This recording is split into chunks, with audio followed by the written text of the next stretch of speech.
Dear students, welcome to Gangotri group of school. आज का जो हमारा टॉपिक रहेगा वो रहेगा बीट्स या इंटरफेरेंस इन टाइम। ध्यान से समझेंगे क्या होता है।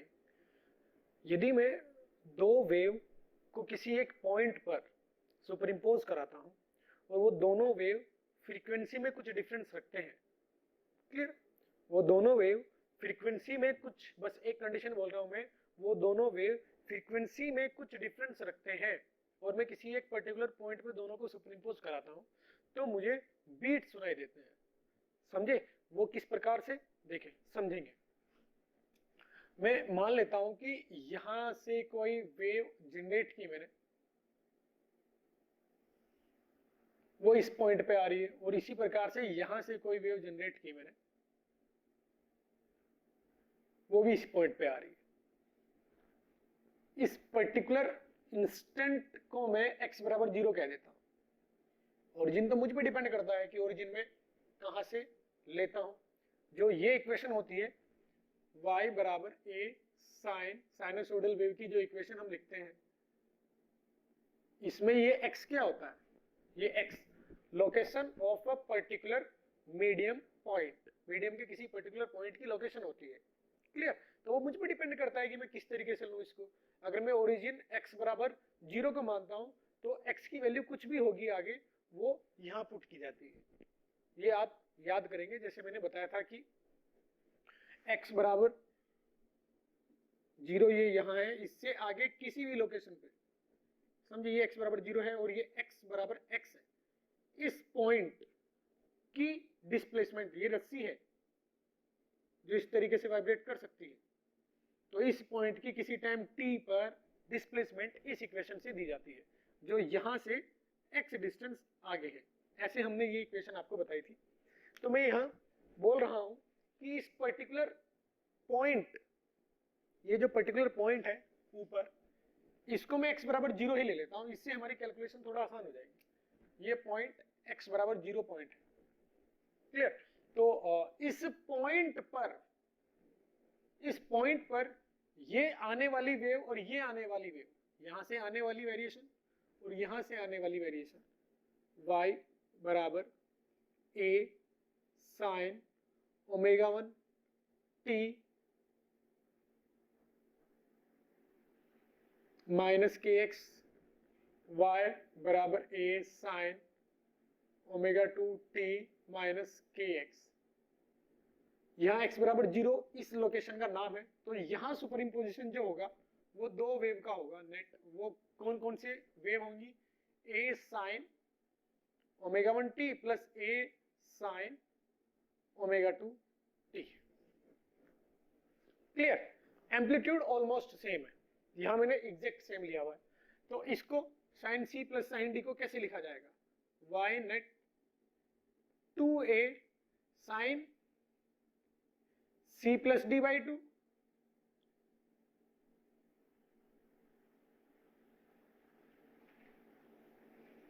दूसरा sine c minus D by 2, ऐसे लिख सकता हूं मैं। यानी पॉइंट P पर नेट डिस्टरबेंस का इफेक्ट इस तरीके से लिखा जाएगा, नेट डिस्टरबेंस ऐसे लिखा जाएगा। और यहाँ डिस्टरबेंस कौन सा है, डिस्प्लेसमेंट है। यहाँ डिस्टरबेंस अलग अलग वे में अलग अलग डिस्टरबेंस हो सकता है। ये साउंड वेव है, इसका डिस्प्लेसमेंट प्रेशर और डिस्प्लेसमेंट दोनों ही तरीके से लिखा जा सकता है। तो मैंने अभी डिस्प्लेसमेंट के टर्म में इसका डिस्टरबेंस, साउंड वेव का डिस्टरबेंस प्रदर्शित किया है। तो पॉइंट P पर नेट जो एम्पलीट्यूड आएगा वो इस तरीके से इन दोनों इक्वेशन के ऐड करके मैं बोलूंगा, इन दोनों की इक्वेशन की एडिशन से आएगा, क्लियर। अब इस इक्वेशन को, रिजल्टेंट वेव की इक्वेशन आई पॉइंट P पर, रिजल्टेंट वेव पॉइंट P पर इस इक्वेशन से दर्शाई जाएगी। तो 2a sine omega 1 minus omega 2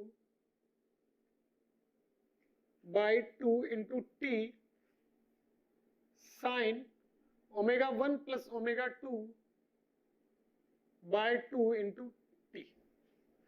इस टर्म को मैं एक साथ लिखता हूं, ये टर्म जो है इसको एक साथ लिख देता हूं और इसको कह देता हूं कि ये ए नेट है, ए नेट, और अब मैं वाई पी बराबर A net sine omega 1 plus omega 2 by 2 into T.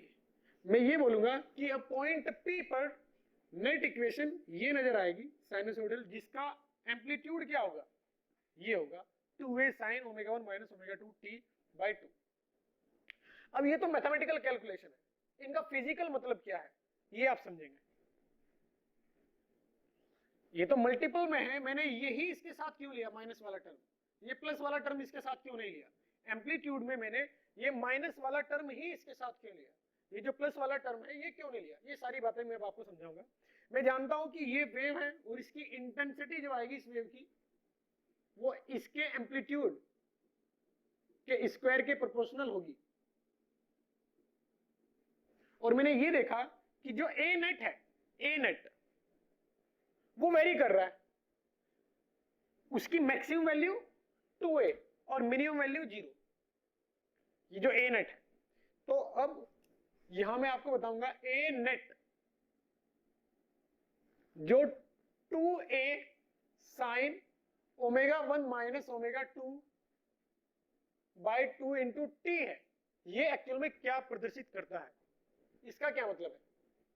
देखो ध्यान से, मैं जानता हूं कि अगर ए नेट मैक्सिमम करना है मेरे को, मैक्सिमम, तो ये टर्म क्या होना चाहिए, अगर मैं चाहता हूं if A net maximum then sine omega 1 minus omega 2 by 2 into T क्या होना चाहिए, प्लस माइनस 1 होना चाहिए, तभी ए नेट मैक्सिमम आएगा, और ए नेट मैक्सिमम आएगा तो इंटेंसिटी मैक्सिमम आएगी, और इंटेंसिटी मैक्सिमम आएगी तो मुझे आवाज तेजी से सुनाई देगी, ठीक है। तो अब ये देखते हैं कि ए नेट मैक्सिमम होने का मतलब ये है, ये कितना होना, प्लस माइनस 1 होना, और ये प्लस माइनस 1, अगर मैं इसको देखता हूं, ये टर्म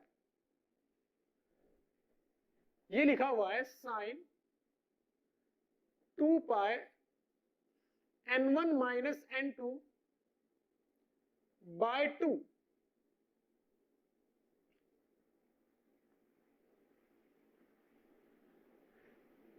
इंटू टी, ये टर्म प्लस माइनस 1 होना चाहिए। अब जरा देखो ये टर्म अगर मैं इसकी प्लॉट करता हूं, साइन की अगर मैं प्लॉट करता हूं, इधर टाइम लिखता हूं, तो यहां से स्टार्ट होके ऐसे ये कर जाता है, इधर टाइम है, इसको क्या कहता हूं मैं, कंप्लीट एक साइकिल। जब साइन कंप्लीट करता है एक साइकिल तो उसको मैं एक पीरियड कहता हूं, एक पीरियड, क्लियर, एक टाइम पीरियड कहता हूं मैं, और एक सेकंड में जितने चक्कर लगाता है उसको इसकी फ्रीक्वेंसी कहता हूं, क्लियर। यदि मैं आपको कहता हूं कि मेरे पास ये इक्वेशन है y बराबर साइन t, ये इक्वेशन है y बराबर साइन t, तो उसको इसी प्रकार से दर्शाया जाएगा, ऐसे इतने समय को क्या बोला जाएगा, टाइम पीरियड। तो इस वाली इक्वेशन को भी ऐसे ही लिखा जाएगा, ये जो इक्वेशन है इसको भी ऐसे ही प्रदर्शित किया जाएगा। चीजों में चेंजेस क्या आएंगे कि यहां साइन ओमेगा टी होता है, और ओमेगा को कैसे लिखा जा सकता है, 2 पाई n या 2 पाई बाय टी। तो अगर आप इस टी को दर्शाना चाहते हैं तो यहां ये टी क्या है, 2 बाई n1 माइनस n2 है टी, इसके लिए, क्योंकि ओमेगा 2 पाई बाय टी आएगा, तो इसको बाई टी में लिखोगे तो 2 बाई n1 माइनस n2 आएगा। आई बात समझ में। अगर मैं यहां से देखता हूं तो ओमेगा क्या आएगा, ओमेगा आएगा 2 पाई n इफेक्टिव, समझे ना, n इफेक्टिव, और n इफेक्टिव क्या है n1 माइनस n2 बाई 2, यानी मुझे पता चल चुका है कि इस वाले साइनसोइडल वेव की फ्रीक्वेंसी जो है वो n1 माइनस n2 बाई 2 है। तो टाइम पीरियड क्या आएगा, इसका opposite 2 by n1 minus n2, वही तो लिखा मैंने कि टाइम पीरियड इस इक्वेशन का ये है। तो मुझे ये पता चला कि ये जो वेव है ये एक सेकंड में n1 minus n2 by 2 rotation करती है, यही तो फ्रीक्वेंसी का मतलब होता है। एक सेकंड में कितने रोटेशन करती है, n1 माइनस n2 बाई 2, क्योंकि इसकी फ्रीक्वेंसी ये है complete n1 minus n by 2, या आप ये भी बोल सकते हो कि ये 2/n1 माइनस n2 सेकंड में एक रोटेशन पूरा करता है। टाइम पीरियड के टर्म में बोलो या फ्रीक्वेंसी के टर्म में बोलो, टाइम पीरियड क्या आएगा 2/n1 माइनस n2, फ्रीक्वेंसी क्या आएगी n1 माइनस n2/2, अपोजिट होते हैं एक दूसरे का। तो मैं फिर दोबारा ध्यान से सुनो, n1 माइनस n2/2 ये फ्रीक्वेंसी है इस साइनोसॉइडल वेव की, का मतलब एक सेकंड में n1 माइनस n2/2 रोटेशन होते हैं। मतलब ये साइनोसॉइडल जो वेव है ये अपनी वैल्यू को मैक्सिमम +1 और -1 दो बार लेता है। मतलब एक रोटेशन में, ये जो एक रोटेशन है तो कितनी बार आएगा +1 -1, तो +1 होने पर भी a मैक्सिमम है और -1 होने पर भी a मैक्सिमम है। एम्पलीट्यूड तो मोड होता है, समझ में आई बात।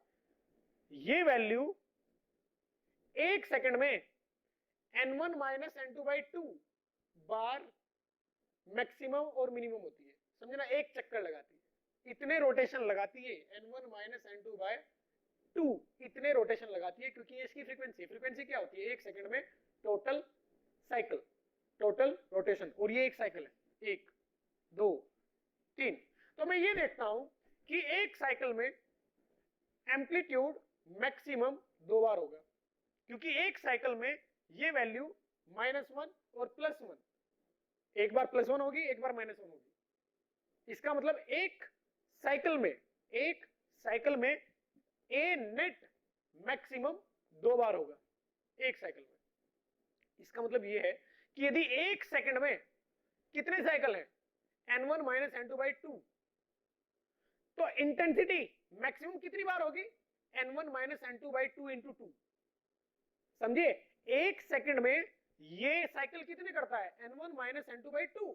तो मैं आपसे ये पूछता हूं कि एक सेकंड में ये कितनी बार एम्पलीट्यूड मैक्सिमम प्रदर्शित करेगा, 2 बार, क्योंकि प्लस होने पर भी ये मैक्सिमम है और माइनस होने पर भी ये मैक्सिमम है। तो मैं ये कहूंगा कि एक सेकंड में मुझे जो इंटेंसिटी सुनाई देगी वो सुनाई देगी इस फ्रीक्वेंसी के 2 गुना टाइम्स, समझे ना, 2 गुना बार। क्लियर। तो मैं अब आपको बताने जा रहा हूं बीट फ्रीक्वेंसी। बीट फ्रीक्वेंसी क्या होती है? बीट फ्रीक्वेंसी क्या होती है? बीट फ्रीक्वेंसी होती है number of maximum intensity heard in 1 second. Clear. तो मुझे यहां से क्या पता चला इससे कि ए मैक्सिमम एक सेकंड में n1 minus n2/2 into 2 times होगा, क्योंकि ये फ्रीक्वेंसी क्या प्रदर्शित करती है कि एक सेकंड में साइकिल कितने होंगे, समझे ना। ये फ्रीक्वेंसी जो लिखा हुआ है n1 माइनस n2/2 ये फ्रीक्वेंसी है। तो we know the cycle completed, यहां लिखेंगे we know cycle completed by sine in 1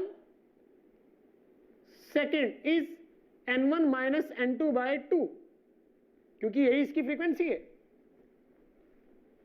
ये जो लिखा हुआ है यहां साइन 2π n1 माइनस n2/2, ये जो लिखा हुआ है ये कितने साइकिल कंप्लीट करेगा एक सेकंड में n1 माइनस n2/2। तो मैं यहां सिर्फ साइन लिख देता हूं, यहां सिर्फ लिख देता हूं मैं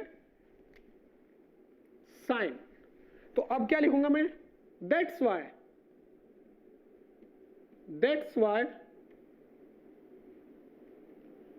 ए net mode will be maximum 2 times in 2 times in, that's why a net will be maximum 2 times of this frequency। In 1 second. इसका मतलब बीट फ्रीक्वेंसी कितना हुआ, क्योंकि अगर ए नेट मैक्सिमम होगा तो इंटेंसिटी मैक्सिमम होगी, क्योंकि इंटेंसिटी ए नेट के स्क्वायर के प्रोपोर्शनल है। बीट फ्रीक्वेंसी क्या आएगी, बीट फ्रीक्वेंसी आएगी, नंबर ऑफ बीट भी बोलते हैं इसको, बीट फ्रीक्वेंसी को, या बीट भी नंबर ऑफ बीट या बीट फ्रीक्वेंसी ये बोला जाता है।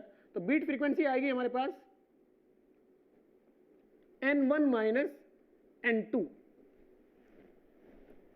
बाय 2 इंटू 2, फाइनल क्या आया n1 माइनस n2, ये बीट फ्रीक्वेंसी आएगी मेरे पास।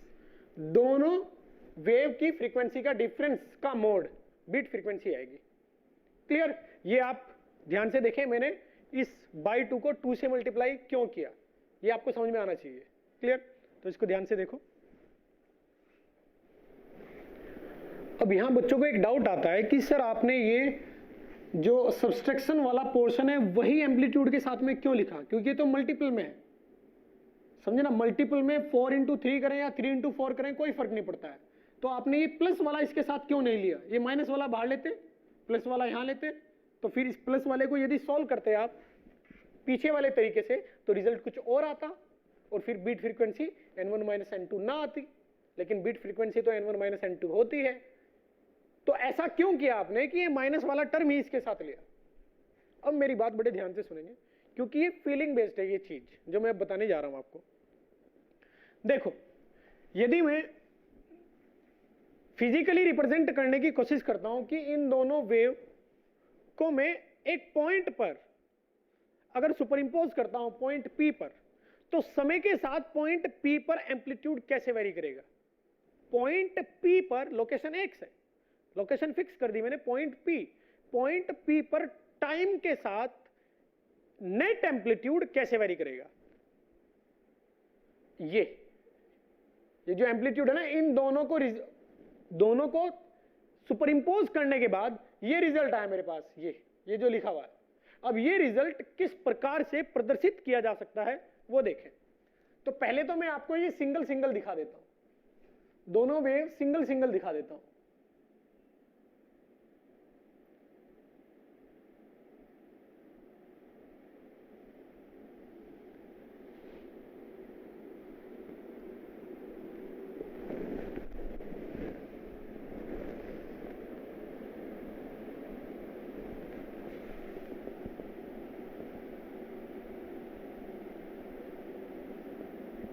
ये मान लेते हैं ये पहले वाली वेव है, कौन सी वाली, y बराबर a साइन ω1t। क्लियर? ये ω1 है, तो इसका ये मैं टाइम पीरियड t1 मान लेता हूं, t1। अब मैं दूसरी वेव यहां प्रदर्शित करने जा रहा हूं, ये दूसरी वेव है, और दूसरी वेव के लिए मैंने एम्पलीट्यूड सेम ही लिया है, इसका और इसका तो एम्पलीट्यूड सेम लेता हूं, लेकिन मैंने ओमेगा अलग लिया है, तो मैं ओमेगा अलग दर्शाऊंगा।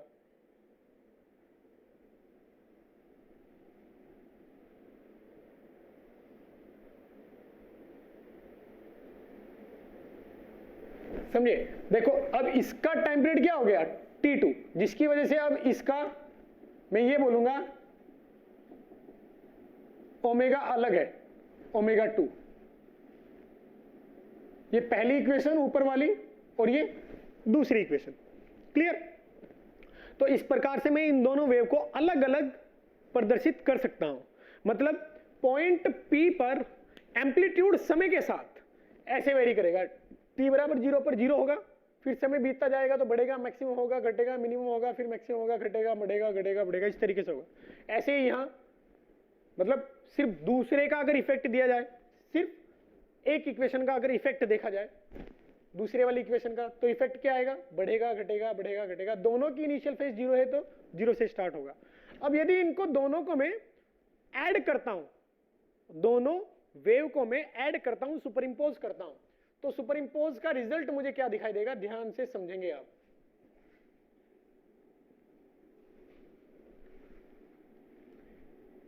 इस पॉइंट पर दोनों का डिस्प्लेसमेंट 0, तो 0 + 0 0। अब इस पॉइंट पर दोनों का पॉजिटिव है और ये यहां मैक्सिमम जा चुका है, ये मैक्सिमम नहीं गया अभी। समझे? इस पॉइंट पे देखो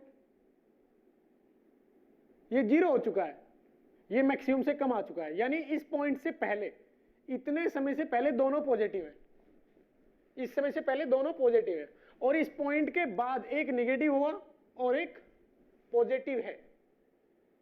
क्लियर? यानी इस समय के बाद इनमें सब्सट्रैक्शन होना स्टार्ट हो जाएगा, घटना स्टार्ट हो जाएगा।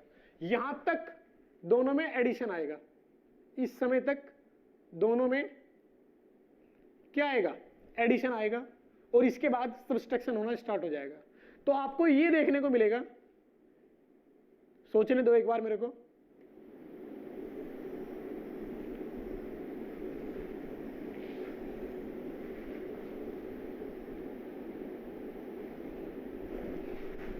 इस तरीके से। इसको और छोटा बनाता हूं तो आपको और अच्छे समझ में आएगा कि मैं क्या कहना चाह रहा हूं। बड़ा बनाऊंगा तो आपको समझ में नहीं आएगा।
इस प्रकार से ये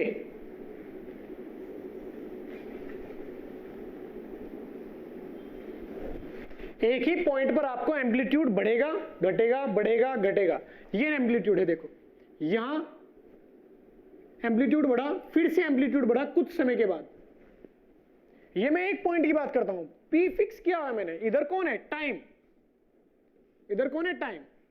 ये एक्चुअल में ये जो इक्वेशन है, इस इक्वेशन को रिप्रेजेंट करने की कोशिश की है मैंने यहां, इस इक्वेशन को यहां और इस इक्वेशन को यहां, इन दोनों का एडिशन आएगा ये, तो इस एडिशन को रिप्रेजेंट ऐसे करूंगा मैं।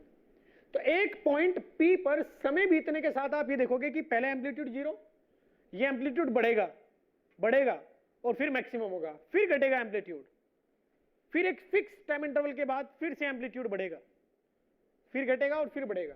यानी एक ही पॉइंट पर कुछ समय बीतने के बाद, जैसे मान लेते हैं 2 सेकंड के बाद, A बढ़ेगा फिर 0 होगा, फिर बढ़ेगा फिर 0 होगा। 0 कहां हुआ? यहां, इस पॉइंट पर।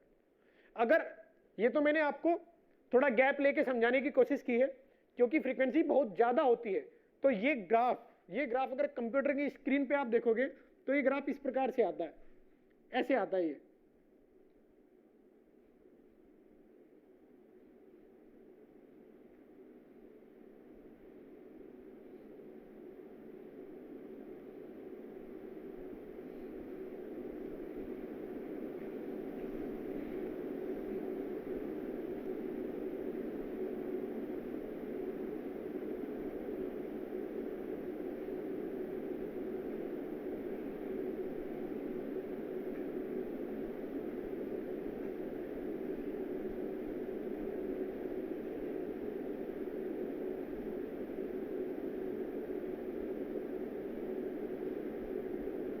इस तरीके से ग्राफ आता है। यहां amplitude maximum minimum maximum minimum maximum minimum, समझे? इसके लिए तो यहां मिनिमम आएगा, मैंने आगे से स्टार्ट कर दिया। ऐसा नहीं है कि आप ये कहने लगे सर यहां तो मिनिमम है, ये तो मैंने जस्ट एग्जांपल दिया है आपको कि अगर आप ये रियल में कंप्यूटर की स्क्रीन पर अगर सिमुलेशन करने की कोशिश करोगे आप, तो आपको इस टाइप से ये सुपर इम्पोजिशन, क्या बोलते हैं इसको, इंटरफेरेंस इन टाइम नजर आएगा। मतलब इन दोनों का सुपर इम्पोजिशन एक फिक्स पॉइंट पर इस तरीके से नजर आएगा, इसको बोलते हैं इंटरफेरेंस इन टाइम। जैसे स्टैंडिंग वेव है, स्टैंडिंग वेव भी था, वो भी इंटरफेरेंस था, वो भी सुपर इंपोजिशन का रिजल्ट था, लेकिन वो interference was in the location, एक पर्टिकुलर पोजीशन पर क्या हो रहा था, एम्पलीट्यूड मैक्सिमम या मिनिमम हो रहा था। जहां एम्पलीट्यूड मिनिमम था एक पर्टिकुलर लोकेशन पे, स्टैंडिंग वेव में उसका नाम क्या था, नोड, समझे। और एक पर्टिकुलर लोकेशन पर स्टैंडिंग वेव में एम्पलीट्यूड मैक्सिमम था, उसका नाम क्या था, एंटी नोड। तो जो स्टैंडिंग वेव में फिनोमिना एक्स के साथ आ रही थी, वो यहां किसके साथ आ रही है, टाइम के साथ आ रही है। वहां मैंने एक इंस्टेंट फिक्स किया था कि एक इंस्टेंट पे मैं फोटो ले लेता हूं, तो आपको क्या अरेंजमेंट दिखाई देगा, ये जो मैंने वहां स्टैंडिंग वेव में बनाया था, कुछ इस टाइप का अरेंजमेंट, समझे ना, वो रस्सी बनाया था ना ऐसे, इस टाइप का अरेंजमेंट, ये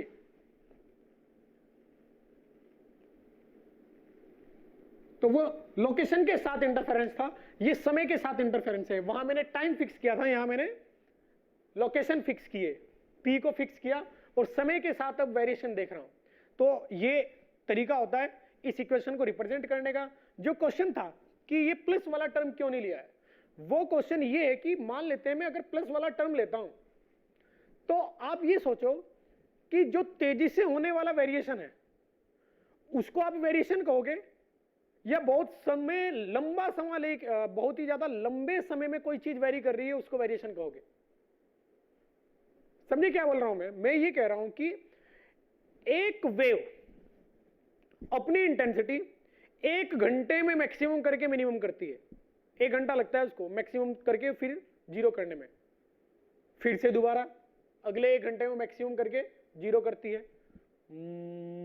समझे ना, पहले क्या है, जीरो इंटेंसिटी, फिर बढ़ती जाएगी बढ़ती जाएगी बढ़ती जाएगी बढ़ती जाएगी, 30 मिनट के बाद मैक्सिमम होगी, फिर घटती जाएगी घटती जाएगी घटती जाएगी घटती जाएगी, क्लियर। फिर इसके बाद अगले फिर से 1 घंटे में बढ़ेगी बढ़ेगी, 30 मिनट के बाद मैक्सिमम होगी, फिर अगले 30 मिनट में जीरो हो जाएगी। तो इसको बीट थोड़ी ना कहोगे आपको, ये आपके लिए बीट थोड़ी ना है, ये तो प्रॉपर एक फिक्स आवाज है आपके लिए, क्लियर। बीट किसको बोलेंगे, जो इस तरीके से आवाज आएगी, ये बीट है कि इंटेंसिटी बहुत तेजी से बढ़ रही है घट रही है और उसको आप डिटेक्ट कर पा रहे हो। अब यदि आप इसको देखते हो प्लस वाले को, ओमेगा 1 प्लस ओमेगा 2 को देखो, इसकी फ्रीक्वेंसी ज्यादा है, omega 1 plus omega 1 plus omega 2 अगर मैं देखता हूं, इसकी फ्रीक्वेंसी ज्यादा है। ये दोनों में देख सकते हो आप, मतलब अगर फ्रीक्वेंसी बहुत ज्यादा हो यानी इंटेंसिटी मैक्सिमम होके जीरो होने में बहुत बड़ा समय लग रहा हो या बहुत छोटा समय लग रहा हो, दोनों में ही आप डिटेक्ट नहीं कर पाओगे। समझ में आई बात। तो अगर मैं ओमेगा 1 प्लस ओमेगा टी की बात करता हूं, इसमें ओमेगा 1 प्लस ओमेगा टी में आप ये बोल सकते हो कि यहां 2 पाई बाहर आएगा, n1 प्लस n2 अंदर आएगा, बाई 2 नीचे आ जाएगा, क्लियर। तो n1 प्लस n2 बाई 2 एक बड़ा अमाउंट होगा, यानी यहां फ्रीक्वेंसी ज्यादा है।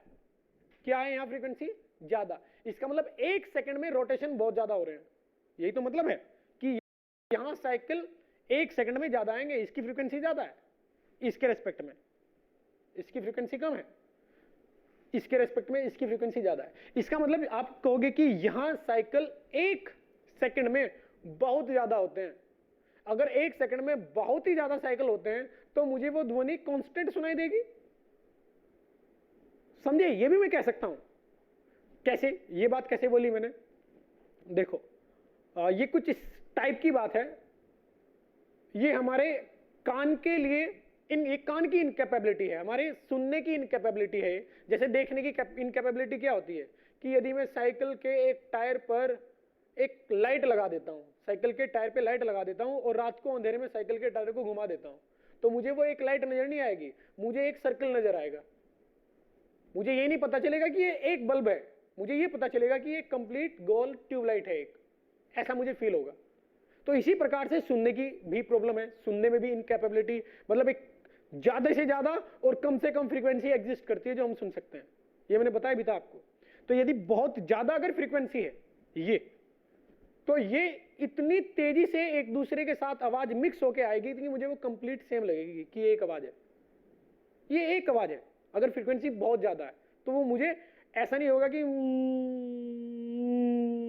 ये मुझे लग रहा है कि अब इंटेंसिटी बढ़ी कम हुआ फिर बढ़ी और फिर कम हुआ, लेकिन अगर ये बहुत तेजी से होने लगे तो मुझे सिर्फ ऐसा फील होगा कि इंटेंसिटी घटी नहीं है, बढ़ रही है, सिर्फ ये यूनिफॉर्म इंटेंसिटी है। आई बात समझ में। इसलिए हम प्लस वाला जो फैक्टर होता है उसको नेग्लेक्ट करते हैं, माइनस वाला फैक्टर लेते हैं। क्लियर, समझे? अगर फिर भी आपको ये चीज समझ में नहीं आई तो एक बार व्हाट्सएप पर मुझे बताइए आप, हम कॉल पे भी बात कर सकते हैं, व्हाट्सएप पे बात कर सकते हैं, मैं समझाने की पूरी कोशिश करूंगा आपको। ये वैसे आसान है, शायद समझ में आई होगी आपको। ओके